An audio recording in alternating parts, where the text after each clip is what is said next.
please make me a fly on the wall.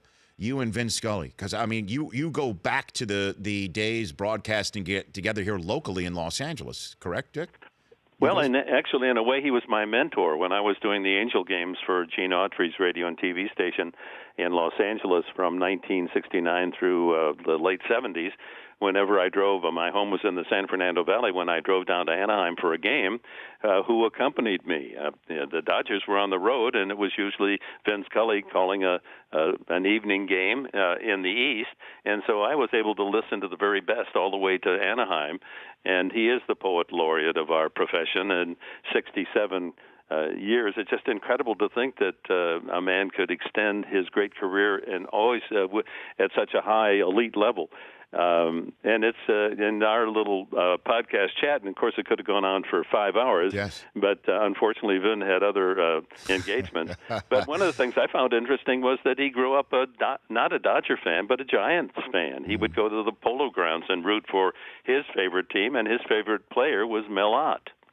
And so, did you talk broadcasting at all? Swap notes of memories? I mean, just give me one more tidbit for. Well, I was just, you're a fly on the wall. That's the way I felt as well. Just to be able to hear him, that mellifluous tone of his, and I did find out a little nugget that maybe one of the reasons his voice is so incredibly pleasing to all of us is he was in the barbershop quartet at Fordham University. Who knew? Who knew that he might have gone on and been a great singer?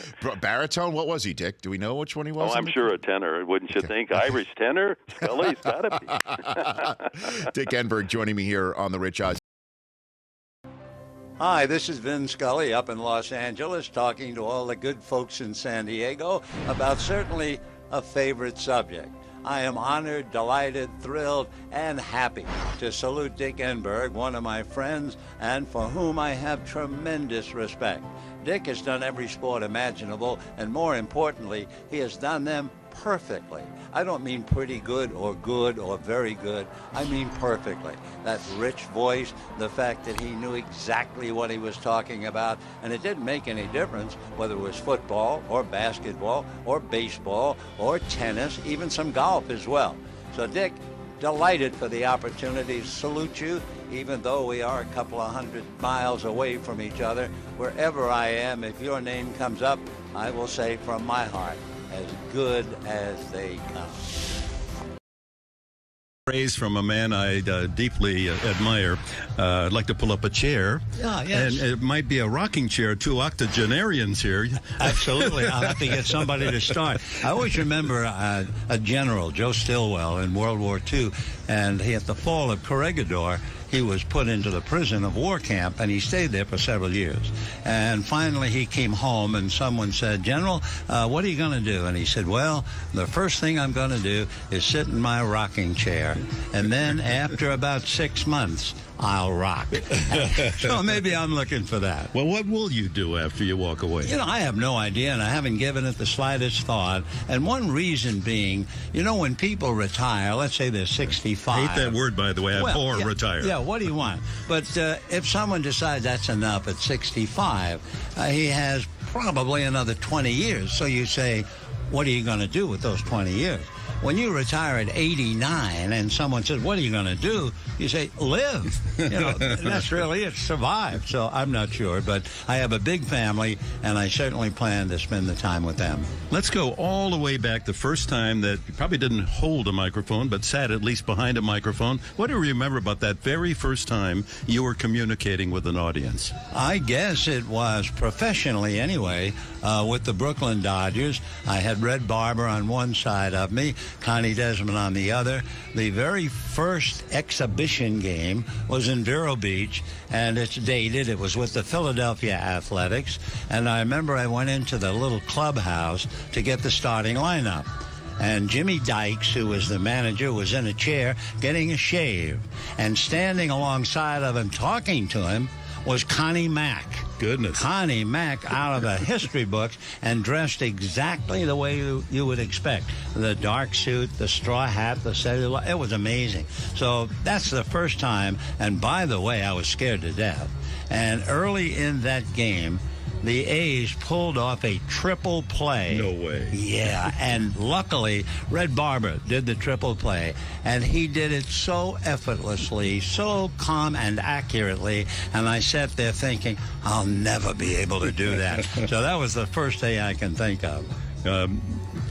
I was going to ask because people ask me all the time, and it's interesting. They don't want to know about the moments you thought you were maybe almost there and had that really good call. They want to know about the embarrassing moments in your life. I can't imagine you ever making a mistake. Yes, very early in my young career, the Dodgers were playing a night game against the Cincinnati Reds, and this is not rehearsed, so this is something that really is stuck in my heart. And an outfielder for the Reds came up, and his name was Lloyd Merriman. And Lloyd Merriman hit a line drive foul outside of third. My mind told me to say, there is a hot shot hit foul outside of third, and it didn't come close to that. Everybody in the booth fell down. I was absolutely terrified, frightened, upset, embarrassed, and no one said a word after the game.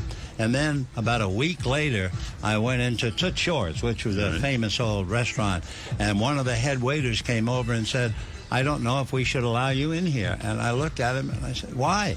And he said, because you used the word on the air. And he was the first one to bring it up and toss it at my feet. My privileged career, there has been nothing more delicious in any sport than calling a no-hit, no-run game. And I've only had 9. You've had, what, 23? Something. Is there anything better than calling a no-hitter? No, and the best one is on radio. The biggest reason, and I learned that with Koufax, for instance. He'd be pitching a no-hitter, and I would describe him wiping his brow, drying his hand off on it, lifting his cap and running his hand through his hair. All of the little minutiae that mean so much to bring that picture. On television, it's all there. And I remember that really drove the point home, doing the Kershaw no-hitter here. There wasn't anything to say. I mean, I couldn't say he's now mopping his brow because you're looking at him. Right. And when he finally got the last out, the only thing I could say was, he's done it. There was nothing else. So the radio was far more enchanting, and doing the one Koufax of the 4, I decided I've always put the name and the time. Yeah, that was brilliant. Well, not really. I just thought, whoever it was, the first one that I saw was Vern Bickford back in 1950 with the Boston Braves. That's a long time ago. I remember. And I remember saying, I'll put the date on this so that 25 years from now, he'll have it to tell his grandkids. And I always put the date on and give the pitcher the no-hitter. So I've done that with Sandy 3 times. Now Sandy's pitching another no-hitter, and I'm thinking, well, now what can I do to I put the date? Oh, well, I'll put the time on. Now, you know better than anyone, time means nothing in a ball game. But I put the time on. And when the game ended, that's all people talked about. The time of day, not the time of the game. Right, the time of day. It's 9:46 as Sandy. And I never thought of it as being drama or theatrical. Everybody thought, that's the most brilliant thing you've ever... Really? I didn't know. It was pure accident.